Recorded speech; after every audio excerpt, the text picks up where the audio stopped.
اللہ کے نبی علیہ الصلوۃ والسلام نے حدیث بیان فرمائی صحابہ کے سامنے کہ جب فرشتے کسی معصوم بچے کی روح کو نکالتے ہیں اور روح کو لے کر رب کے پاس جاتے ہیں تو رب العالمین پوچھتا ہے کہ میرے بندوں، جس کے جگر کا ٹکڑا تھا یہ بچہ، جب روح نکال لی بچہ مر گیا تو اس کے ماں باپ نے کیا کہا؟ ایسی تکلیف، ایسی مصیبت، ایسے دکھ کے وقت میں فرشتے کہتے ہیں اے رب تیرے اس بندے اس بندی نے کہا انا للہ و انا الیہ راجعون۔ رب خوش ہو جاتا ہے، ہم نے یہ امانت دی تھی، اپنی امانت کو واپس لے لیا۔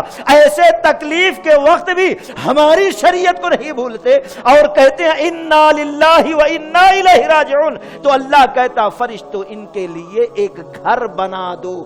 جنہوں نے معصوم بچے کے مرنے کے بعد واہ ویلا چیخ پکارا نہیں کیا، صبر کیا اور کہا انا للہ و انا الیہ راجعون، ایک گھر بناؤ جنت میں اور اس کا نام ہی رکھ دو بیت الحمد، حمد کا گھر، تعریف کا گھر، ثنا کا گھر۔